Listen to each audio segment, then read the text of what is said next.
One more.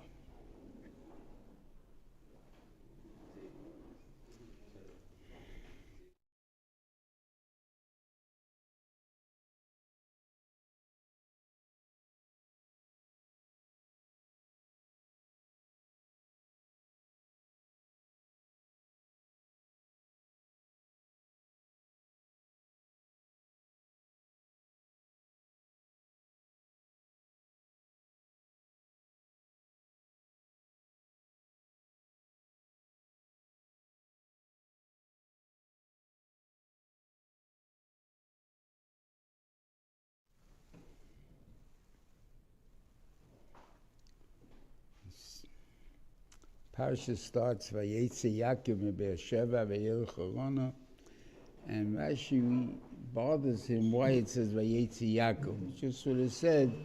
What they call it Vayelech Ya'akov Harana, whoever from Beersheva wants him to Beersheva Harana, but he didn't have to say he left Beersheva. And he goes to explain that a tzaddik and an ear has three valuable assets that he brings to the city. One is Hoid. Hoid is we find by Moshe Rabbeinu, when the Rebbeinu was mitzvah him to put his hands on Yeshua, he should give over to him from his Hoid. So it's something that someone gives over willingly to someone else. And then the Ziva, which is the sun, the rays of the sun. We feel that beam, whatever it is there, and that's the sun doesn't have any actually kavanah to beam it on me. It beams and hits whoever it hits. Same thing happens with a tzaddik. He gives off a certain keach, and that gets absorbed by different people, and that's the two. And then there's what Hadorah, which in Metzias is, you're a hoda, you're a beautiful thing. So, yeah. And the assumption is that it's a tzaddik that does this. So, this replies to tzaddikim, not me, you. So that bothers by Rivka and Yitzchak are still there. They didn't leave. And if you want to talk about who was more, I guess, influential, I guess it would be Rivka and Yitzchak. They're much older, they were there for much longer years, and they were teaching in there and everything else, and Yaakov was the yeshiva bacher. So what would it be talking about? The Chayre should be talking about them. And then in reality, we had an opportunity to talk about this Parshas Vayera when Avram Avinu leaves Eretz Plishtim. Says should have gone Vayatzei Avram Eretz Plishtim, Vayelech Harana, Vayelech whatever it is there to Hebron. Okay. This is what I think. I think that this talks about every single individual in Klal Yisrael that has an influence. That means he's a good person. When you're using the word tzaddik, I guess not in the point as the tzaddik, but a tzaddik. And everybody has an influence on other people. We say this all the time in Avarabba, Lomoid Lamed, Lishma Velasis. Everybody has an influence on other people. And people we want to justify themselves by watching certain things by other people. If it's a cooler, they surely want to take it, whatever it is there. And this is what we are. We are all teachers. So it's important that we conduct ourselves rightly, but to think about it, the influence of people that are silent. Sometimes if you think about it, you davened in a shul next to a guy, never said hello to him, but the way he davened, the way he did, somehow made you feel good. And then he moved out of the neighborhood, and you miss him. What do you miss about him? I don't know, I felt when he was there, my davening was different. I felt the thing there. That's the influence we have one on another.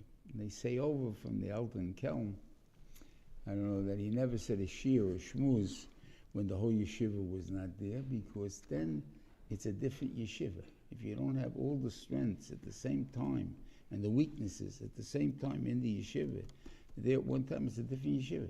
maybe equally as good, but it's not the same yeshiva. A new Talmud came, a new Talmud left. Talmud left doesn't make it, it's not the same yeshiva anymore. Different strengths are involved. And that's the point that every one of us is expected to reach this madriga of Vayatzei Yaakov in Beersheba. Okay. Now, Yaakov, we know about that he spent 14 years of, not sleeping in yeshiva. Now, you can't say he didn't sleep at all, because it's impossible. Once 3 days, a person makes another, he can't sleep for 3 days, he won't sleep for 3 days, we give him malchus, because it's impossible. So, how come we had flag-sitting poles, and we had dances that went on for a week in the Second World War? They needed something to, what do you call it today? A guy sitting on a flagpole for a week or 2 weeks. So if he sits for 3 days, he's going to fall off. So obviously, you keep falling asleep every couple of minutes, and you wake up every couple of minutes, and you obviously hold on to that flagpole for dear life, and you're not going to fall off. And the same thing goes for dancing, or whatever it is that you're doing. But it doesn't mean you're involved in it and totally in the thing that you'd rather lay down in bed and go to sleep. But it's enough to refresh you for a few minutes that you're able to continue further. And the attitude was in Yaakov Avinu's time, which we see from Vayatzei Yaakov Beersheba v'Echorona, Vayifga ba'mokim, and Vayolen shom, and he left there, and he slept there. Why does he tell you he slept there? Because the 14 years he didn't sleep there. He didn't sleep. So what does it mean? Just left yeshiva, and what? Now I'm a balabos, and a balabos can go to sleep? Is that what you're telling me? Well, as long as I'm in yeshiva, I can't go to sleep. But once I become a balabos, I can go to sleep. That's what you're telling me? Okay, maybe that's an attitude. But that attitude reminds me of a thing which is, I think, becomes rarer and rarer. I don't know if it isn't, but it definitely was around when I was younger.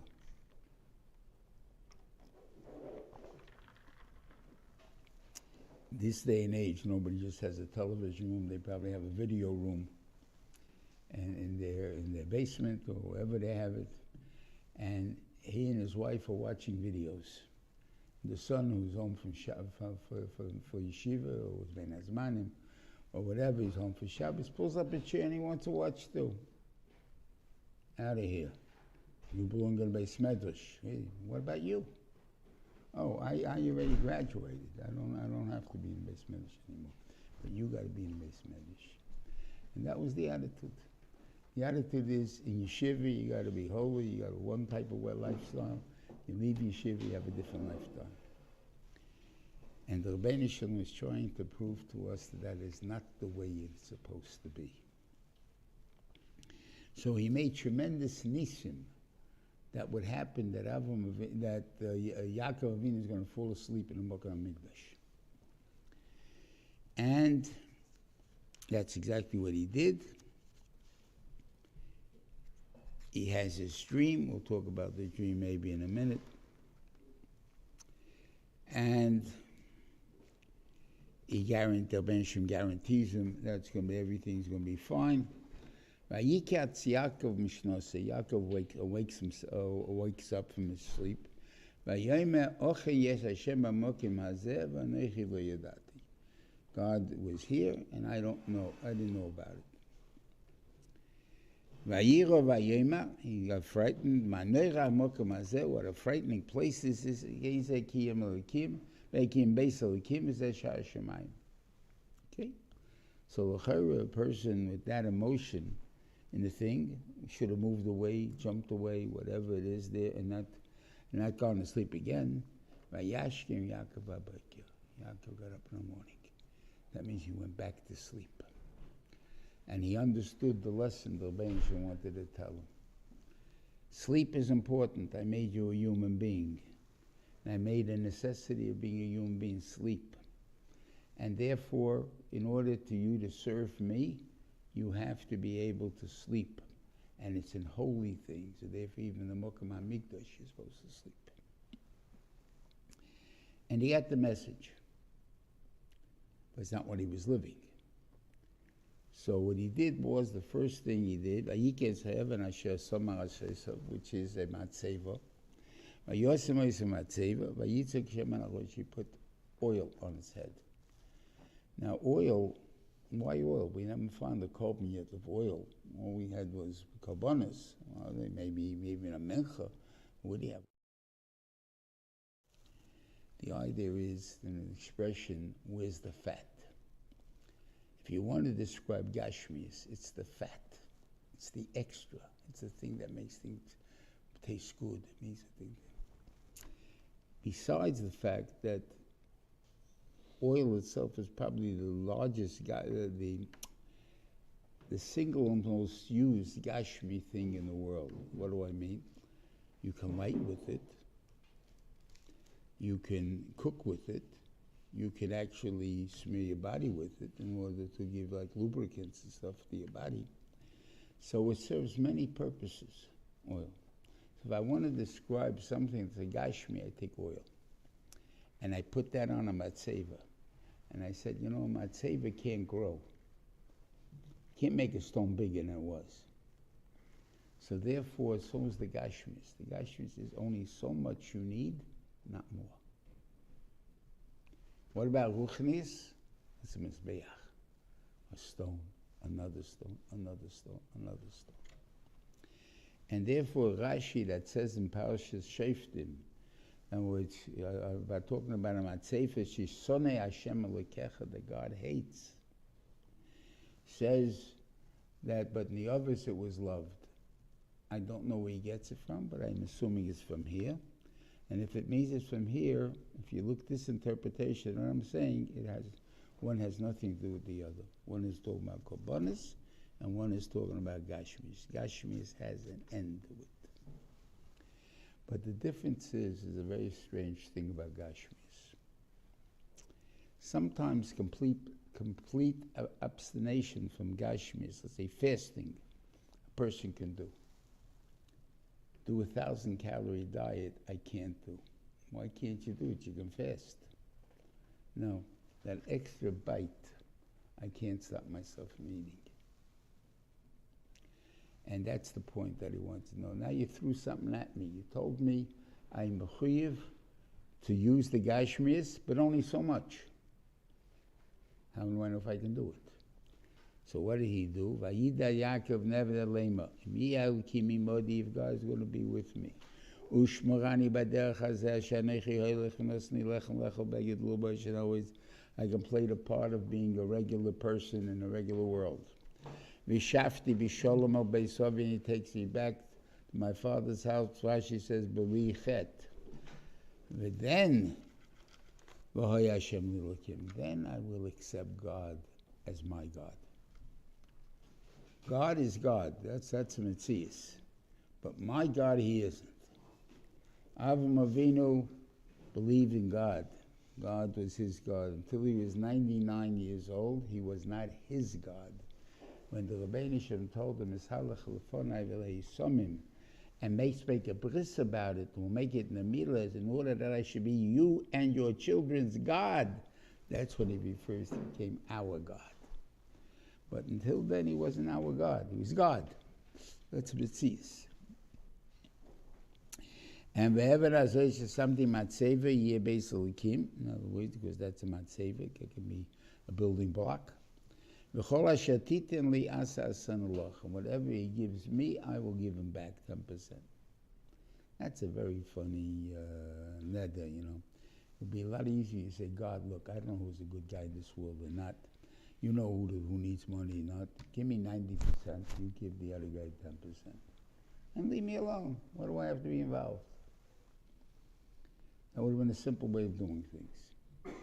But he understood, if I have to have this balance in my life, that gashmias, but not too much, I need association with the place that's basically kin. So everything you give me, I want to be involved, giving it to them. So they need me. And they need me, they're mekar of me. If they're mekar of me, they're going to teach me what I have to know. And therefore I'll be able to do this thing that we're trying to grow into. And that's the godless of Kol Shetita Liyasa Sanullah.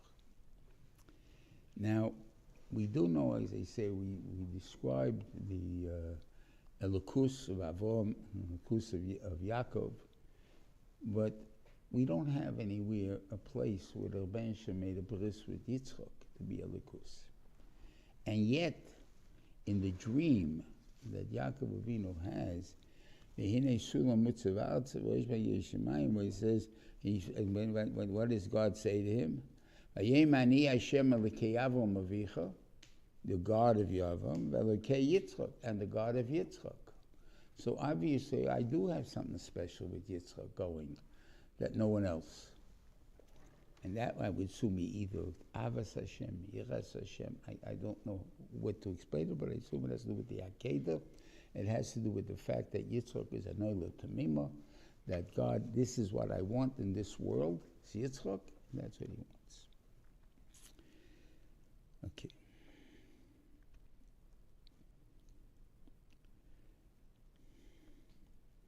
Now it's interesting, Rashi also describes the ladder. He says, where was the ladder? Let's see if I can find it.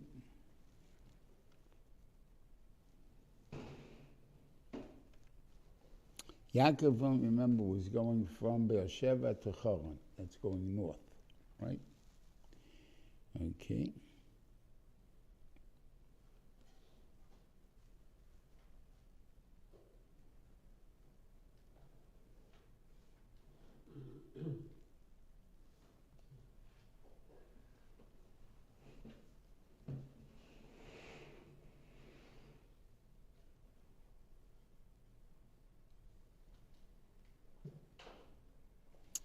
Oilim v'yodemai, oilim tchilach yoid malachim shelvu ba'aretz and yosim chutzot. They don't go out of Eretz Yisrael. V'olu lokia v'yod malachi chutzot. But again, it says, where was the ladder? The ladder's feet were in Beersheba. We should say that with something. Where? Yud Zayin, okay. Zayin kim basically kim, Rabbi Lozmi. Asur mazah oimed beBeersheba, ve'emtzor shipuri magi keneged beis hamikdash, ad oimed b'droimer shel Yehudi v'shleim b'tzvayda, and it's going north. So where are the legs? The legs are in the south. So it's a very strange thing. I mean, you're going up. When they're coming to Chutz La'aretz, when you're coming out to Yerushalayim or whatever there, wherever the northern part is, that's when the angels should be going up and up. No, the mashma not like that. But now a malach that's going to go down from the Shemayim to go out Chutz La'aretz has to fortify himself with kedusha. Has to go in Eretz Yisrael first. Go down, walk through Eretz Yisrael before you walk out of Eretz Yisrael. You want to come back to Shemayim. I can't just walk up to Shemayim from Chutz La'aretz. I got to walk through Eretz Yisrael to put the kedusha back on me. Now you can go up again. So the feet is in Beersheba. Okay.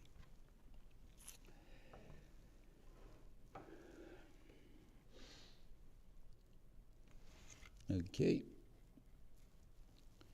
He comes to Ram Narayim. And there's these guys, there's many questions about this, a lot of drush about who these three shepherds were, and what were the purpose of the shepherds, and what the purpose sitting out there. So I'm not going into that. There's a lot of stuff has to do with ownership, and has to do with when that no one can steal the water, and all this type of things. Okay. Anyway, there's a medrash that Yaakov Avinu had no money when he finally came to Haran, and testified to by the fact that he didn't have anything at all. He had to go to work. Yitzchak obviously must have given him something before he left. Must have to give him a nice thing. Even he was 14 years in yeshiva, and I don't know if he discussed that with Yaakov or not, with Yitzchak, that he's intended to spend 14 years in yeshiva. But Lamaisa, he was 14 years in yeshiva. So he must have had an allowance. He had something to come in there. But supposedly Eliphaz went to kill him. And Eliphaz obviously did not darshan achvarak, because I was not allowed to listen to Esav, but he didn't darshan that, and it's Nikin Kasher. Daimi did not darshan ach v'rak. Yoyev, I don't think darshan ach v'rak. And therefore, if my father or my Rebbe tells me to do something, I'm mechuyev to do it, period. And his job was to kill Yaakov Avinu. But Eliphaz is not a plain guy, even though he's the father of Amalek. But he's not a plain person. He's a Navi, and he's considered a Navi as one of the big Nevi'im, the Umasalim for sure. He's number one. They don't count Shem and Noach. I don't know why exactly, because even though he also worked for the Goyim, but somehow they were maybe special Fumkeiten that they had.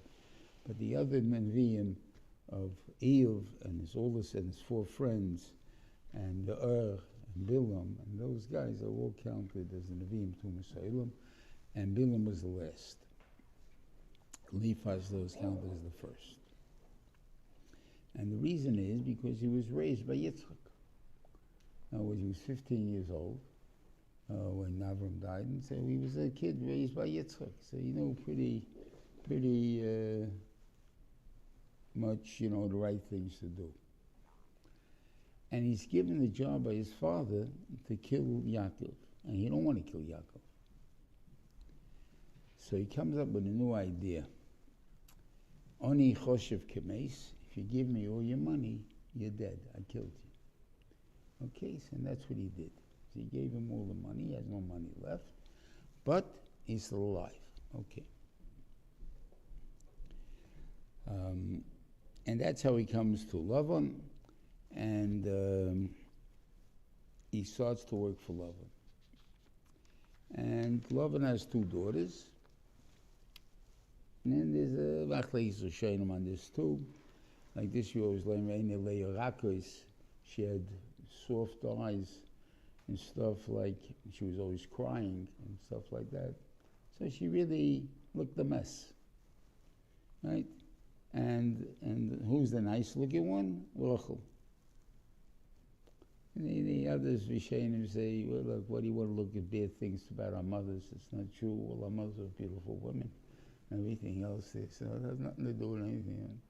So he learns Rach v'tov. The word Rakos means they were beautiful. Her eyes were beautiful. Okay, whatever it was. But she had that image, and Leah had both things. We discussed once before, I think, by Rivka and by Sorah, maybe not completely. But you got to, Rashi says here, and he repeats it, I think, by Yosef also, and he uses an expression of double, both Yifei Toya and Yifei Mare. And he explains that Toya is the parts of Panim. That's the formation of the bone structure of the bone, which is a beautiful thing, and therefore that one. And the other one is Ziv Klestel, more like charm more than anything else. And these two are divided by both. Now we had in the Haftarah of Adenio, which is back in Tolos, that talks about that he was Yefeya Toya Ma'oid. He was very beautiful in physical. And Rivka and Sorah are not referred to that way. Sorah is referred to Ananata Yadati ki Yifas Mare At. Yifas Mare, not Yifas Toya. And what do you call it? On Rivka it says Toivas Mare Ma'oid. Again, the word Ma'oid. And the difference is, I guess, one would be the physical. I think we discussed it last time. One is the, always being in the right place at the right time. And therefore, Adenio was more what looked good, and the other ones was what was actually producing the goodness and stuff like that. Is there a specific Yetzer Hara for beauty, for a charm more than for beauty? It seems to be so, from the fact that he uses that terminology, even though you can use the Loshen Yefei as also a form, a type of form, as if it's Tovas would be the Gomu Amidos and stuff. But for Avimelech, it seems to be that Avimelech was enough for him, the Teves Mara, that he was more impressed with Rivka's Midas than anything else. Okay. Anyway, comes out, Lover wanted to fool him, and it's interesting. So Yaakov Avinu was a smart man. He wrote an ironclad contract. Rachel bitcha haktana. There's no way you could misinterpret that, except one. I don't listen to the contract at all. And that he never understood, that it could be such a person who's not going to listen to the contract. So therefore, he trusted it in the words, but obviously Lavan didn't listen to the contract, that's all. He knew it. Now there's a machlekes two different midrashim. One, the Medrash Tanchuma and the Medrash Rabbah. The Medrash Tanchuma says, all the gifts that Yaakov Avinu sent to Rachel, Lavan gave to Leah. So in other words, he was planning this for a long time, and at least for those 7 years, whatever it was there, that any gifts, at least Leah should be under the assumption, because he knows Leah is not going to steal her sister's husband. So therefore, that if she did not believe she's the one that was being courted, she wouldn't agree to go be the Kala. But Bibald, as far as she was concerned, he was the one that was always courting her. So if I stayed, now it's time to get married. So it's time to get married. So whatever it is there. That's the Tanchuma.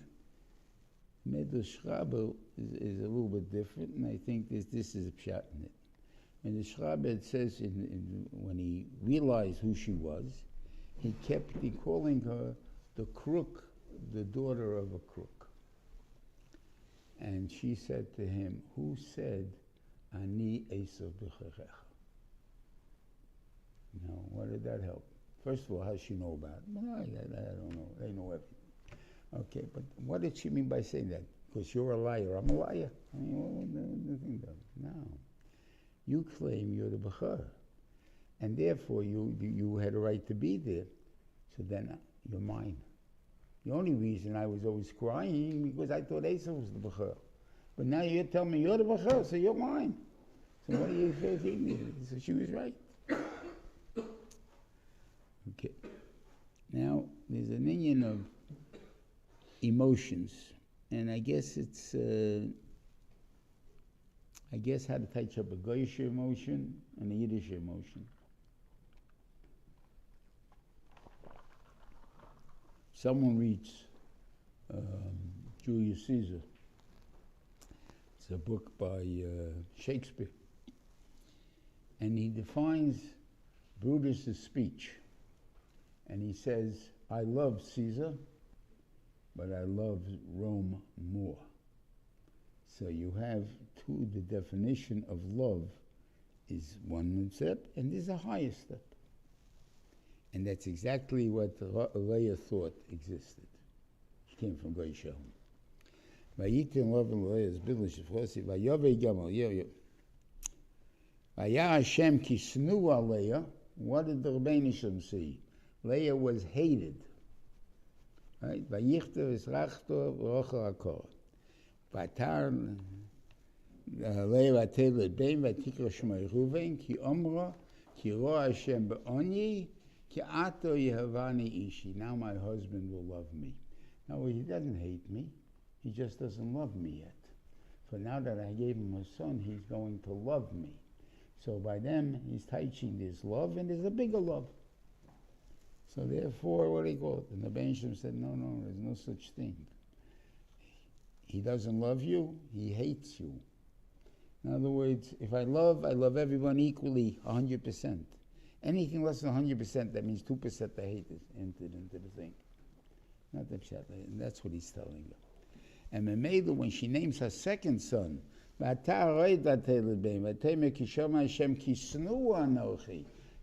she got her that I'm hated. So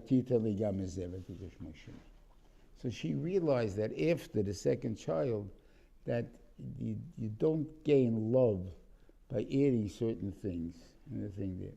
And that is what some things ma'akiv that love, and we call that hate. I don't know what I'm saying. The word hate is a bad word because I'm sure he never hated little Leah in any way.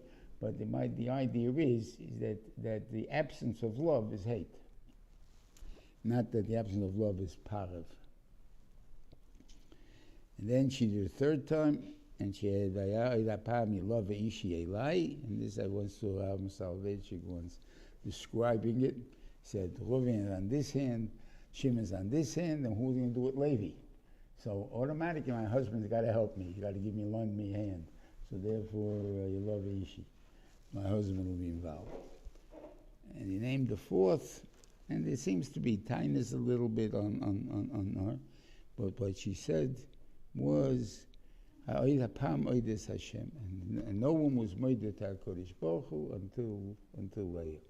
We all know that everybody was made to HaKadosh Baruch Hu before Leah, or the Marishan, and Noach, and everyone had nothing to do. But it's the first one that got something through the loss by other people. Everything else, God gave maybe a billionaire. Didn't take anything away from anybody else. Made it me. Over here, they knew there's going to be 12 kids. And there will be 4 wives. That means 3 are allocated for each one. By the fact that she had 4, that means one of the other 3 is going to lose 1. And that is to be thankful for that is very hard. Because I'm like thankful in your tzorus. And that's not my kavanah. My kavanah is to thank God that we took care of. And that's what we're supposed to do. In fact, the Ben Yena in the Akdama to Ovis, I don't know, the Akdama, the first Mishnah, he's trying to explain that a Dayan is the one who represents HaKadosh Baruch Hu to the fullest. What does the HaKadosh Baruch Hu do in this world? He takes from him and he gives to him. And that's what a Dayan does. He takes from one and gives to the other. And that's the true emulation of HaKadosh Baruch Hu. Okay. And she stopped giving birth. Okay. Rachel, she saw that she didn't. So again, back to the same machlekes between the Rashi and the Ramban. Rashi says that it seemed like the fact you took in a tzorah, that gave you a schus somehow to have a kid. And I don't know exactly what that means.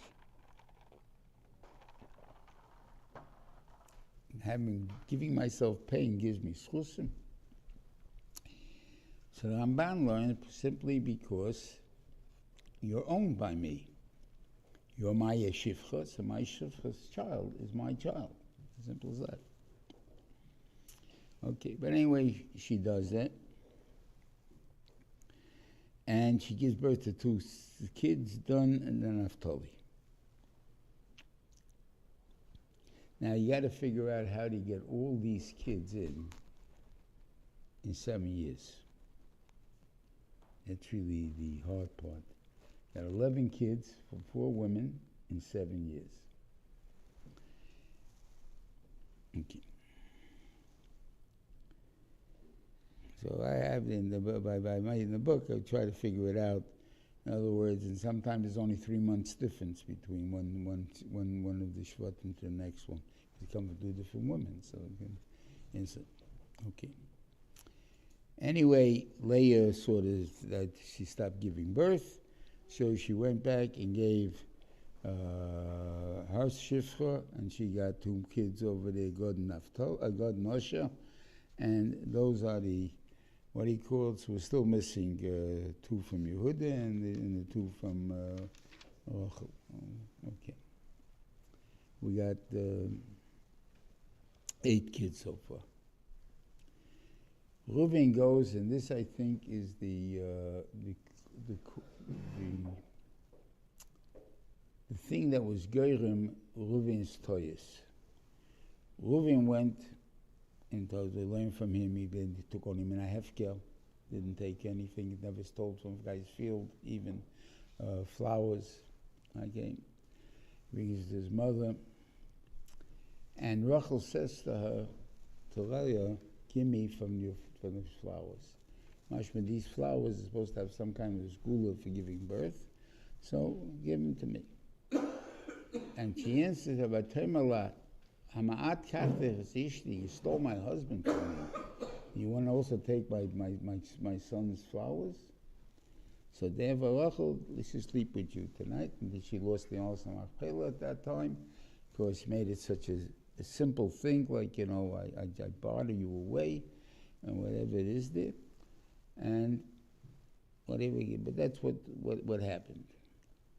But what did Reuven hear?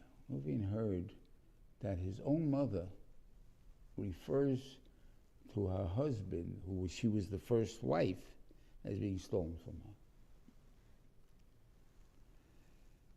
Because the kasha arose, we know Yaakov Aminu made errors, especially when they're dealing with human relations. He didn't handle Yosef and his brothers well. Then I guess Leah maybe not even well, if you want to call it that way.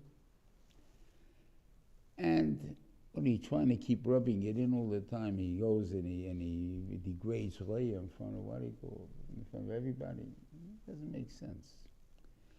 And I would assume that he's a smart man, that much he's smart. He knows that Leah has 6 big sons, and, you know, he's not to start up with them. He doesn't know what they will do and how they will react. So why is he starting up with them? Why is he insulting Leah in front of them? So I think this is pshat. Yaakov did not want to insult Leah. He wanted to be mishabeach. I have 2 number 1 wives. I don't have no number 2 wife. I only have 2 number 1 wives, Rachel and Leah. Both of them will be buried with me in the Ma'aseh Machpelah if it wasn't for that Rachel goofed on that part. But they both would have been buried with him in the Ma'aseh Machpelah. Abba Imois, 2 of them, equal. Rachel, Leah, both equal.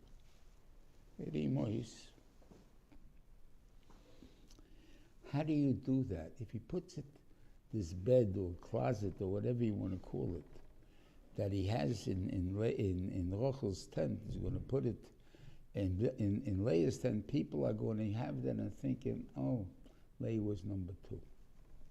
I'm going to put it in a Shifcha's tent. Nobody's going to have that Havamina. So how come Reuven goofed? Because he was by this argument. And he heard that she said, you stole my husband. And therefore, because of that, in his mind, his mother always considered herself number 2 to Rachel.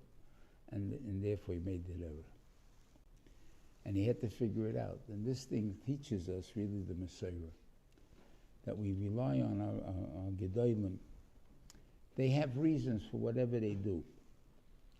But we don't always agree with them. And we may not even know what their reason is, because it's personal, or if I care if people make mistakes, and if I told you too much about it, and you'll think this is the reason instead of this being the reason. And for that reason, they don't tell you.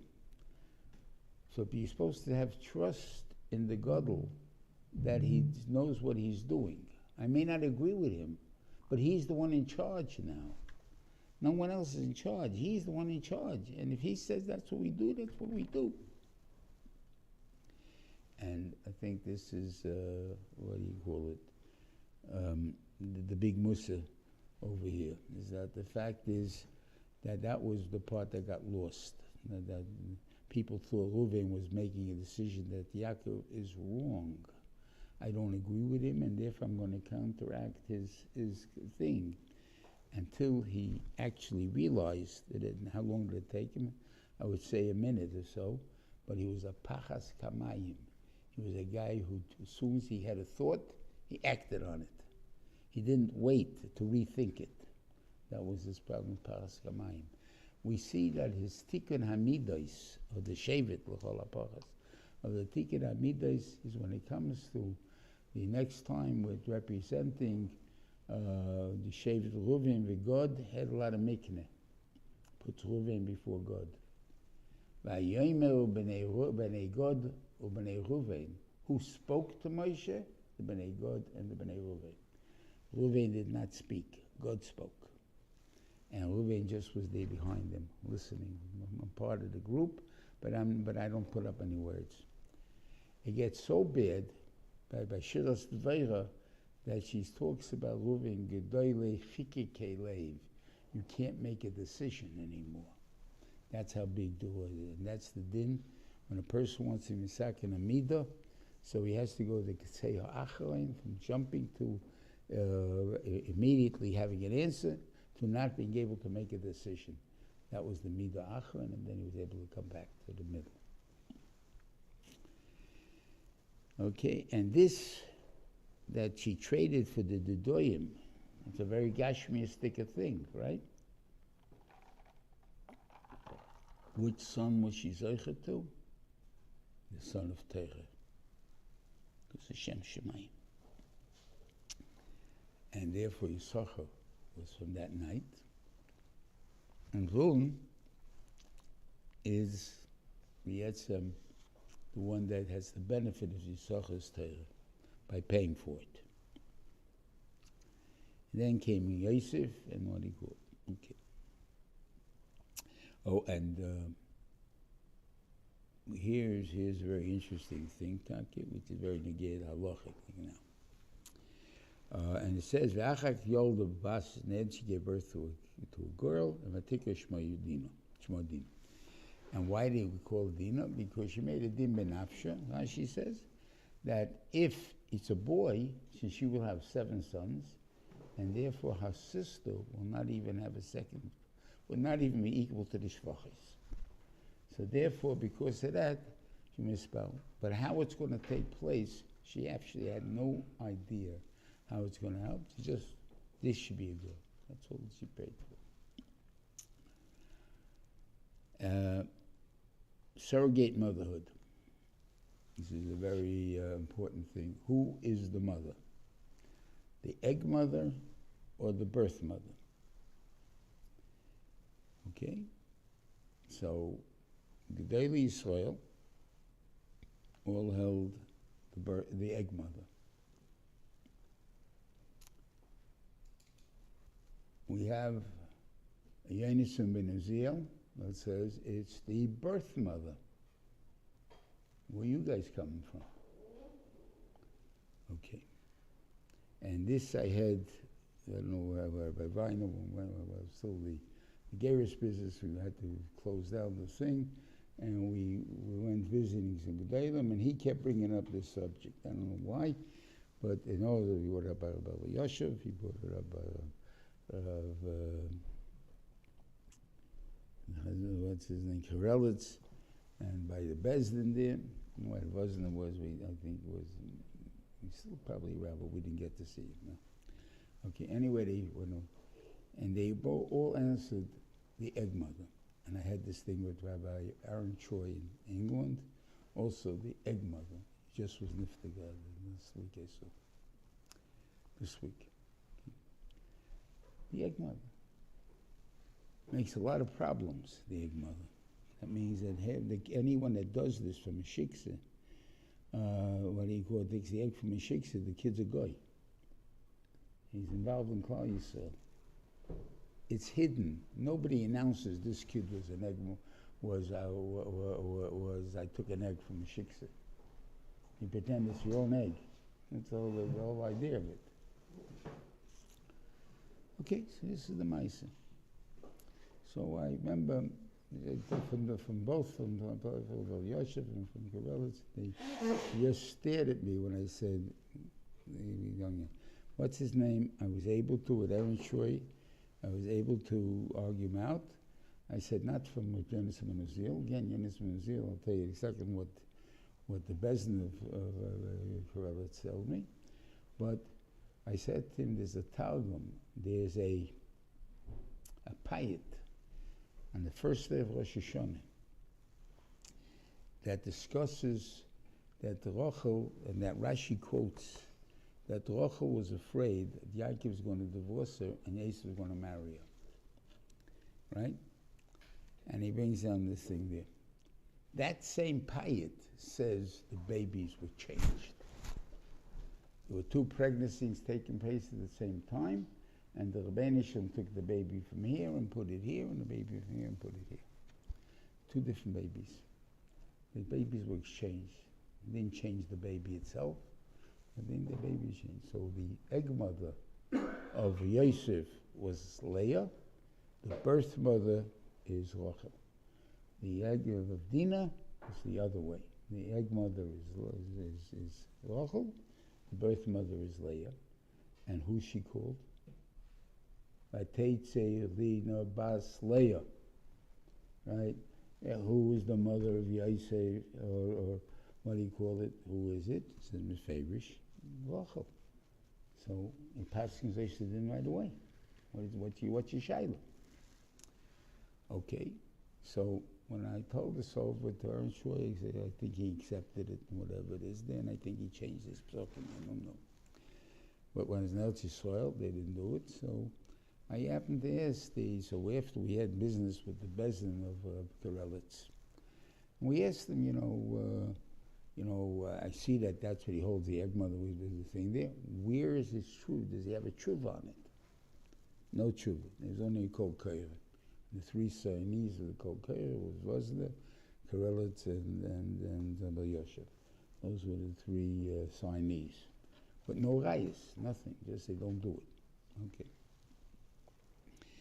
But I said to him, but what do you do with the Targum Yonason? Targum who? That was the reaction. What do you mean Targum who? Targum Yonason. It's in all the big fat chumoshim, they call them Mikrois Gedolos, they put down a Targum there and they call them Mikrois. No such person. Some guy in the Middle Ages, who knows who he was? Some Amaretz.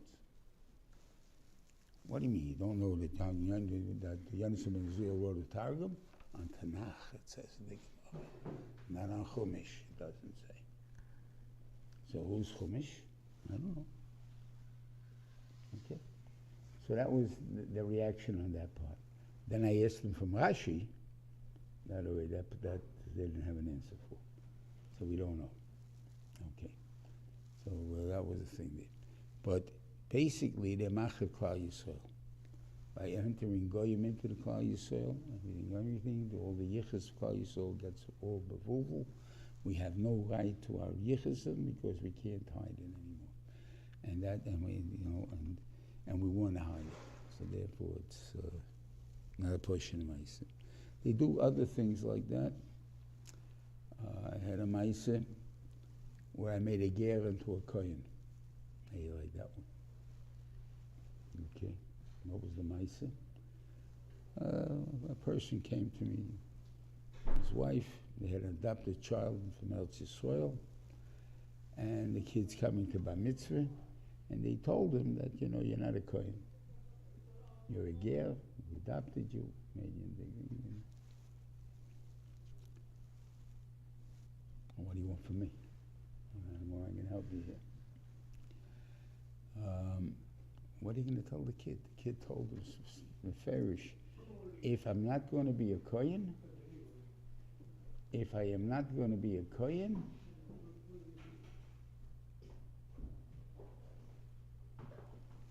if I'm not going to be a Kohen, then I don't want to be, I'm out of the family. I don't want everyone to know I'm not your child. And if you're going to be a Kohen, and I'm not, and then everyone's going to know I'm not your child. And I don't want that. So I don't want to be Bar Mitzvah, I don't want to be nothing. What are you going to do with the kid? I have no idea. We're talking, Stamazeh, where did this take place? The place in Eretz Yisrael. I said, who was the mother of the kid? She was a Jewish woman. She came from Latvia, some other woman. She was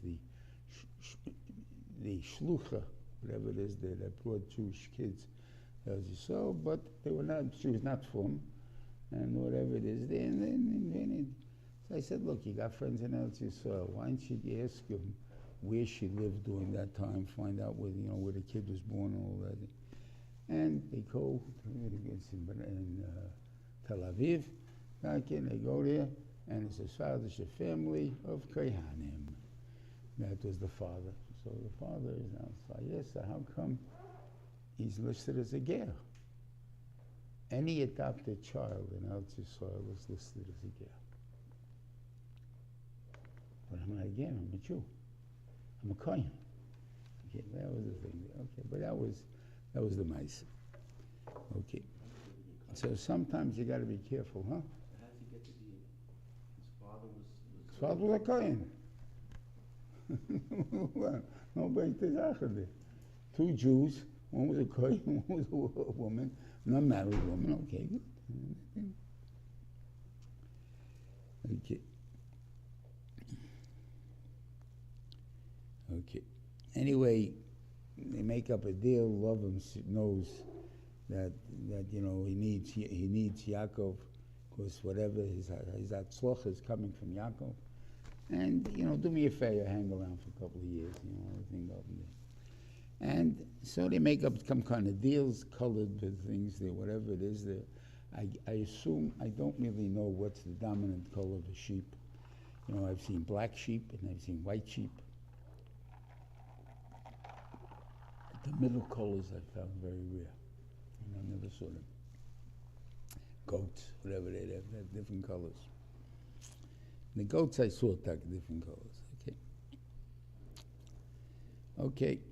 So he makes up. I don't know anything about these sticks and businesses or Shiva held.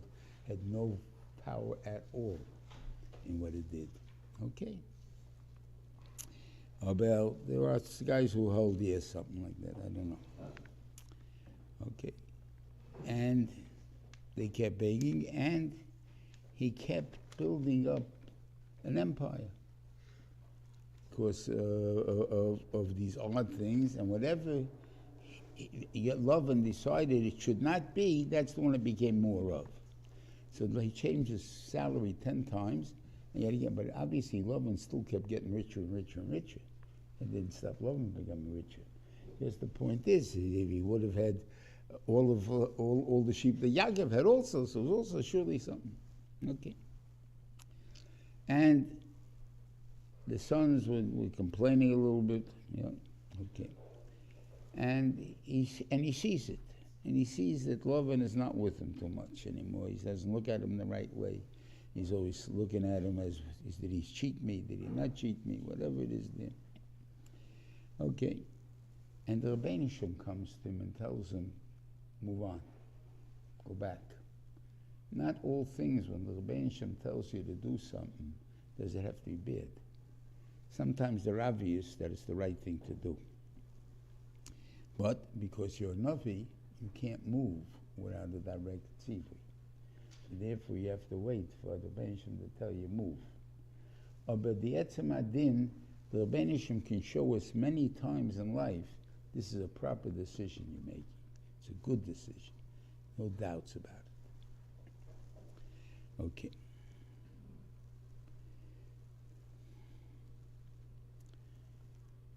Okay. Now Rachel steals the thing. Now there's always, I thought there was an error in Rashi, and it's not. He makes a cheshbon. It says there that he covered the ground in 4 days.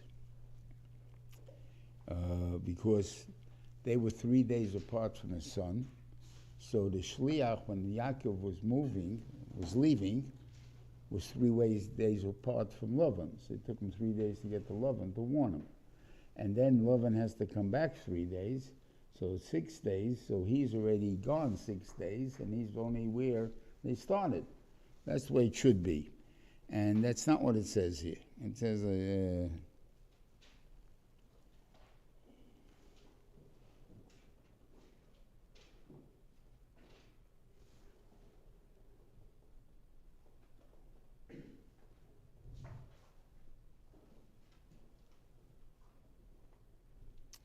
של אביו,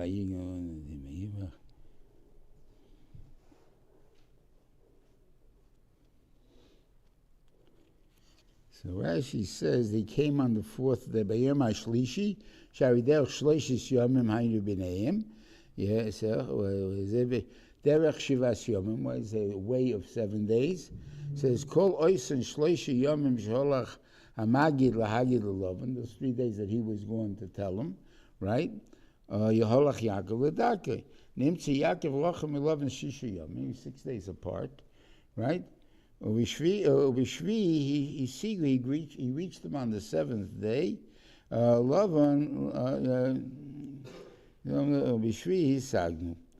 Lavan, Lamadna Shekomash Holach Yaakov Bishiva Yomim, whatever he walked in 7 days, Holach Lavan B'Yem Echad. You got 4 days. What are you talking about, right? So it always bothered me that something is a toyus here. Right, but it came out a very good answer. One of the Bachim once told me. He said, no, what happened was he went home first to check if it's true, the story. So he went back to Cholan. And when he was in Cholan, he wanted to check what they stole from him. And he saw that they stole the Trophim from him. And that's when he started chasing after them on the thing over there. Till then, okay, you left. But now that you stole something from me, now I'm after you. You know what we're doing. Okay.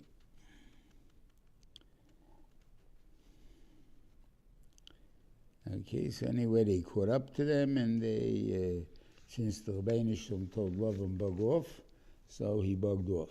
Okay, the shaila is, how do you he still felt, it's interesting, I have the power to do evil to you, but God said stay away, don't do nothing. If God told you to stay away from me, it means you don't really have the power to do evil to me. Yes, I do, because that's why you had to tell it to me. Otherwise you didn't have to tell it to me, or it would break my arm.